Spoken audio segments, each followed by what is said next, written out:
अरे दढ़िया जन बनाई बड़ी बढ़िया लगी। अच्छा मान के चलिए कि आज हैदराबाद में अगर आपको मुझसे प्यार हो गया तो क्या होगा? अगर आपको मुझसे प्यार हो गया तो क्या होगा? हैदराबाद उखड़ जाई। हैदराबाद का तो उखड़ जाई। अभी तो हमारा लागत है जहाँ लाइट उखड़े वाला बा। अभी तू खाली है जी आइलू तो लाइट उखड़ता। तू एगो काम करो, बैठी जा भाई थोड़ा देर, 10 मिनट तू बैठो ना तो सामान ना उखाड़ के लेके चल यहाँ जा। मैं एक गाना गाऊंगा, उसके बाद में चाहूंगा कि अक्षरा जी भी आई हैं तो इनका भी आप लोग कुछ गाना बजाना सुनिए। उसके बाद हमने के दोनों आदमी मिल के गाए जा, ठीक ना? इनका एक बड़ा प्यारा गाना मुझे, आपका एक गाना मुझे बहुत पसंद है कि जवानी तोरे खतरे खतरे, जवानी मोरे गतरे गतरे, सुनाए बाबू खतरे खतरे, कतल करावे ना हो कमरिया पतरे पतरे। तो सजाना वा भाजाना वा गावेला रघुराई के कि चढ़ली जवानी जब देखला कराई के। लेके आई आप 1 मिनट बैठ जाइए, तब तक ये गाना गा देता हूं, फिर आप एंट्री कर जाइएगा। तनी लगा के हमरे के दिखा दो। ए हमरो को तो ला ब्यास हार्ड अगल का हो। बहुत अच्छा, तू चश्मा मत लगाओ ना तो हम मरिए जाए। कुछ ना वो एक्टिंग रला। जाए पिया नचनिया।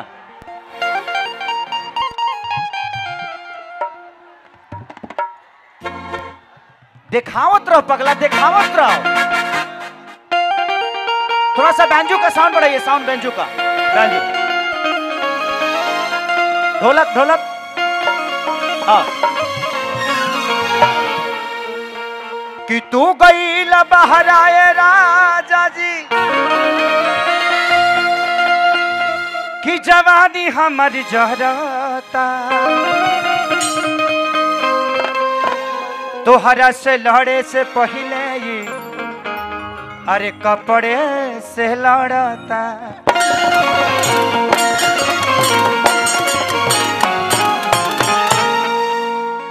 कि अरे जाए पिया जवानी हमारी जरई रे गइलाना,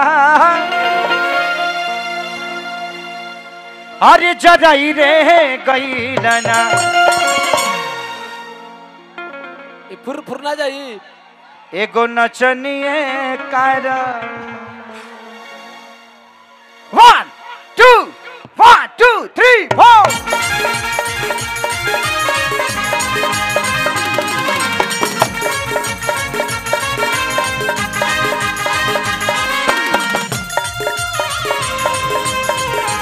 बेंजू का बढ़ाओ भाई, बेंजू का सबने बढ़ाइए।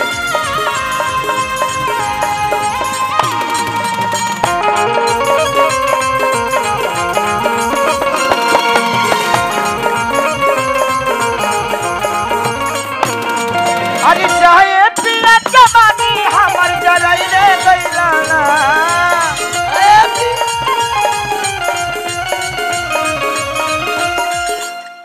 अक्षरा जी राउर वाला चश्मा हो।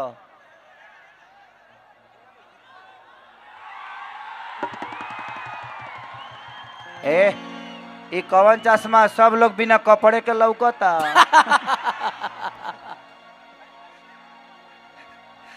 अरे की जा ये तू पे लड़लुआ का आ बाप।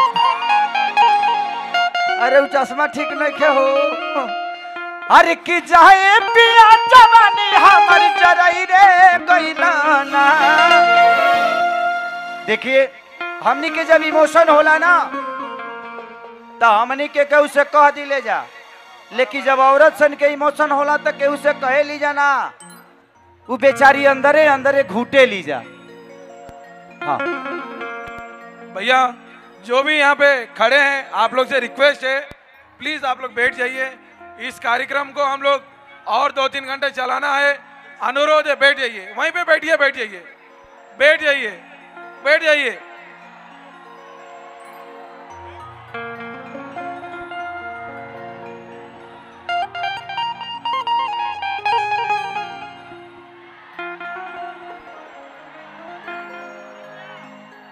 Hello hello hello. इस मोनीटर का आवाज अगर बढ़ा देंगे ना भैया तो सारा मामला ही सॉल्व। इसका और उधर मोनीटर है क्या? उधर भी है। हाँ। तो मोनीटर से आप लोग हटिए थोड़ा सा भैया। इस मोनीटर की आवाज बढ़ा दीजिए। देखिए इसमें आ ही नहीं रहा है, ये आपका साउंड बिल्कुल नहीं बज रहा है। नीचे वाला बज ही नहीं रहा है। ये बजने वाला नहीं है, खाली रखने वाला है। बेस है तो इसको तो बढ़ा दीजिए, इसको थोड़ा सा बढ़ा कर रखिए। आई लव यू पगले। इधर आता रहूंगा, चिंता मत करो।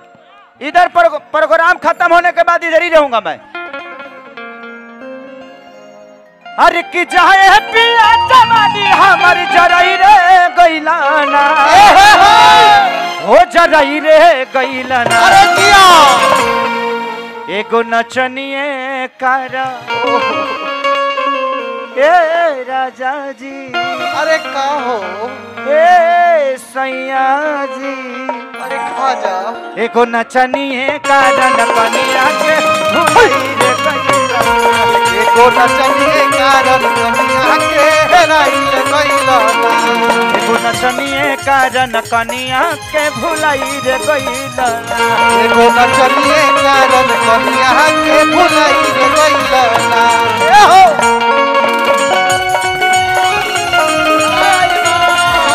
हमरा के दर पाके तू बोला रखा पैसा। अरे किया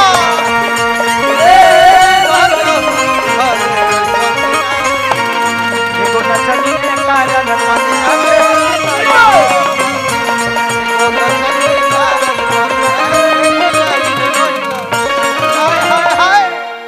जिंदगी में देखी प्रॉब्लम सबका लगे बा। लोग कहेला ना कि प्रॉब्लम केहू लगे नहीं खे, छोट होखे चाहे बड़ होखे प्रॉब्लम बा। सही बात। दुनिया में कितना गम है, मेरा गम कितना कम है। तो गम सबको है। ए, का दिक्कत बा, कहा परेशानी बता। कुर्सी चाहिए तरह लोग के, बैठ जा लो। अब लगे बढ़ा लो तब प्रॉब्लम बा। आप लोग भाई बात वहां नहीं है, वो सुनिए, सोचिए कि वो इतना दूर होकर भी खेसारी को एंजॉय कर रहे हैं, उन पे क्या बीत रही होगी। वो भी चाहते हैं कि मेरे पास आ जाएं, लेकिन आप लोग पास में हैं, उसके बाद आप लोग प्रॉब्लम कर रहे हैं और उसी की वजह से पूरा प्रोग्राम खत्म। समझा करो भाई, आप लोग हमारे बिहार यूपी के शान हो और आप लोग ऐसे करोगे तो यहाँ के लोग क्या सोचेंगे। यही ना कि यार बिहार यूपी के लोग ऐसे ही होते हैं। तो उसमें बदनामी सिर्फ आपका नहीं बल्कि पूरे बिहार समाज का हो रहा है, पूरे भोजपुरी समाज का हो रहा है। आप लोग क्यों नहीं समझते इस चीज को कि आधी रतिया पिया बुलेटिया लेके जाना। अरे किया ओ कर नचबो देखे जाना। जिंदगी में आप लोगों से एक बात कहना चाहता हूँ, का जितनी माता बहन बेटी है, अगर पति रूसे ना तो उसके 1-1.5 घंटा में बना लेना चाहिए, ना तो आप समझ ही रही हैं क्या होगा। वो रूसेगा कहीं घुसेगा। हाँ भाई, इधर से आदमी बहकता कब है, कब बहकता है उसका पता है? जब वो प्यार घर में नहीं मिलता है तो आदमी इधर उधर पलांटी मारता है। तो मैं आप लोगों से कह रहा हूं, पति से झगड़ा ज्यादा देर तक मत रखिएगा दादा हो दादा। ना तो तू है न रूसलू क्यों न घूसल, ओकरा बाद ओकरा के निकाले में 6 महीना लागी। राइट ना? देखिए कहाँ घुसे हैं आप, कहीं नहीं। भाभी कहाँ है, आई है क्या इधर? घर में है। क्या नाम है आपका? अविनाश सिंह जी। अविनाश में भाऊजी देख ली हो, तहार मरद पे हाथ हो गई कि आधी रतिया पिया बुलेटिया लेके जाना। ओ कर नचियो देखे जाना कि नाच के नशा में तू को रोटियों नाही खाला, अरे तू को रोटियों नहीं खाला। महिपाल चाचा, आप विधायकी उधायकी छोड़ दीजिए, मत लड़िए, आप डायरेक्ट मंत्री बन जाइए। और ऐसा ही ग्राउंड में, इससे भी बड़ा ग्राउंड चाहिए ना। जीतने के बाद अगर ज्यादा वोट से जीतवा लो ना, कार के निशान पर जैसे मोहर मरबल, ज्यादा वोट से जीतवा, जैसे चाचा मंत्री बनल है कि खेसरिया इन से इन, उधर से इन। अक्षरा सिंह का मैं जी छोड़ देता नहीं चुनाव हो। अक्षरा जी यही जी रही है, 10 दिन यही जी रही है, बोल दिए हैं अक्षरा जी नहीं जाएंगी। तो इसीलिए जिंदगी में अगर कोई आपको प्यार और प्यार लेना चाहता है तो उसको ऐसे ही मोहब्बत दीजिए। हाँ, आप थोड़ा सा समझा दीजिए, कुछ लोग अपद्रु कर रहे और सब लड़के उतर गए सन। हाँ, ओकरा ऊपर मत जी, हाँ चढ़ा रहा ओसे, अब तहार दायित्व बनता, ओकरा से ऊपर कौनो के हेले मत दिया ना तो हेल जाई। हाँ, दिक्कत बा का हो का जी? ये तो बड़ा यार हमके तो समझे में ना आवत है कि हम हैदराबाद में हैं कि यूपी बिहार में हैं। मुझे याद है 10 साल पहले इसी हैदराबाद में अगर हम कहते थे कहीं कि पठान चरू रहते हैं तो लोग कहते हैं कैसे पठान चुरहला हो जाए तो नाका न देवल जाले, इतनी पॉल्यूशन हुआ है।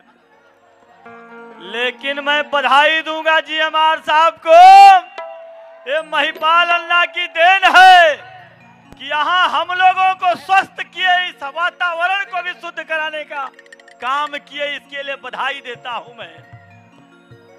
आज इसलिए गाना बजाना तो ठीक, लेकिन थोड़ा सीरियस बात भी होनी चाहिए। जानते हैं हम लोग यहाँ से, बाबू जरा ये बंद कर दो, जरा इसको बंद करो, थोड़ा सा सीरियस 2 मिनट की बात होना जरूरी है, क्योंकि हम लोग मेहनत करने वाले लोग हैं।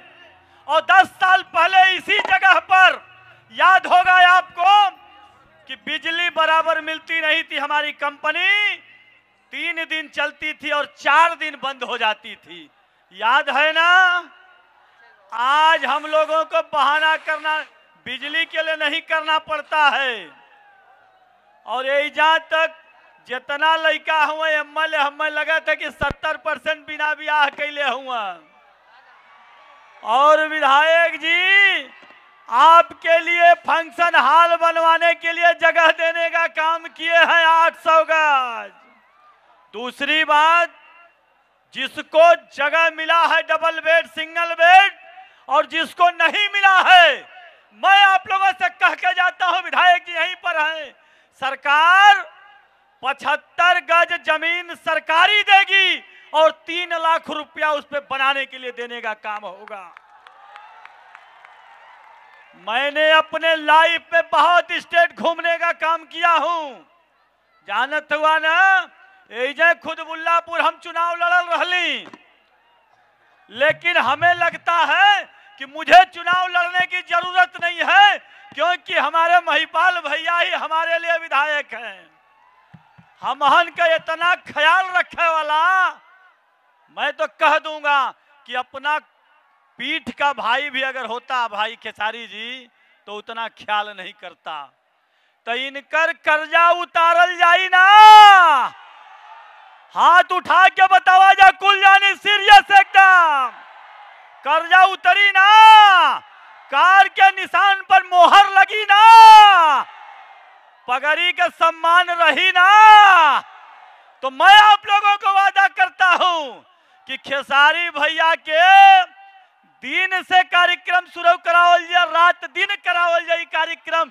जय हुआ पिछले बार वादा किए थे और अगले बार मैं कह रहा हूं खेसारी भाई, इससे भी बड़ा ग्राउंड करवाने का काम आपका ये मनोज करेगा। भारत माता की, भारत माता की जय तेलंगाना, जय जय तेलंगाना। बहुत बहुत धन्यवाद आप लोगों को। हर हर महा।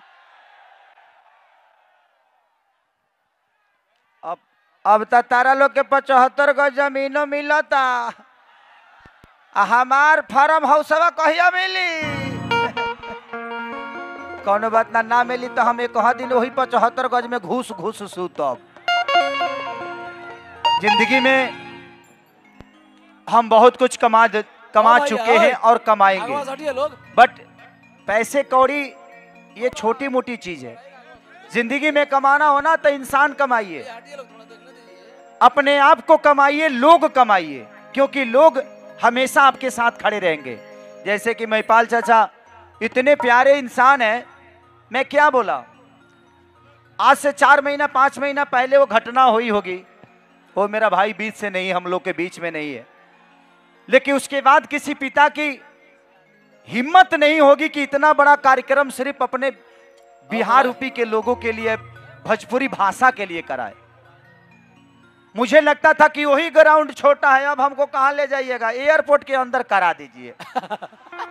हाँ करा दीजिए। अब खेसरिया भूकंप होता ना जल्दी सुधरी, आई एम भूकंप खेसारी ला लिया दो। आप दुनिया के किसी भी कोने में ले जाइए, आपका ये बेटा, आपका ये भाई, इतना प्यार आप लोग देते हैं कि जिंदगी में मैं इसीलिए अपने आप को सबसे अमीर आदमी समझता हूं। जानते हैं क्यों? क्योंकि मैं जानता हूं कि मैं कहां से आया हूं। मैं लोगों का जूठा धोया हूं, ये सब लोग जानते हैं। मैं कम से कम 10 घरों में झाड़ू पोछा किया हूं, ये सब जानते हैं। मैं दूध बेचा हूं, ये सब जानते हैं। मैं लिट्टी बेचा हूं, ये सब जानते हैं। ये मेरी जिंदगी की हकीकत है। लोग कहते हैं कि यार ऐसा क्यों बोलते हो? मैं इसलिए बोलता हूं कि एक लिट्टी बेचने वाला, एक लोगों के घर में नौकर, अगर इतना बड़ा स्टार आप सबके प्यार से बदल सकता है, तो आप भी मेहनत करिए, एक दिन आप भी बनिएगा। तो जिंदगी में आप अगर कुछ बनना चाहते हैं, कुछ बनने के लिए करोगे तो नहीं बनोगे, करते जाओ बनते जाओगे। जिंदगी का दस्तूर यही है। बनने के लिए कोई आज तक किया है और बना नहीं है। करते जाओ, मेहनत से भागो मत। जितना दौड़ोगे उतना ही नजदीक रास्ता होगा। अब पैदल चल के तू स्टेशनों ना पहुंचबो, दौड़ेंगे उतना ही नजदीक आपकी मंजिल होगी। तो दौड़िए कि आधी रतिया पिया बुलेटिया लेके जाला, ओकर नचियो देखे जाला, कि नाच के नशा में तू गो रोटियो नहीं खाला, कि तू को रोटियो नहीं खाला, कि जाए पिया कमाई कुल्ही उड़ाई रे गईलाना, हो उड़ाई रे गईलाना। क्या जी? आज ठीक ठीक भैया, love you love you love you भाई। बाद में बाबू, एक अकेले तुम आओगे 10 लोग और आएंगे, पूरा कार्यक्रम खत्म हो जाएगा। कि एगो नचनिए कारण कनिया के भुलाई रे गईला,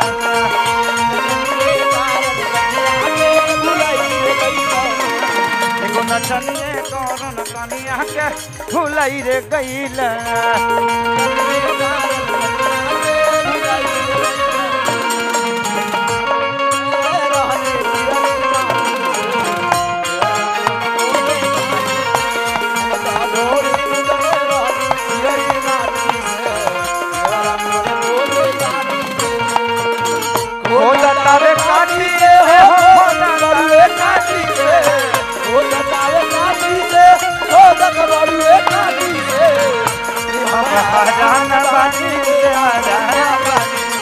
Oh no!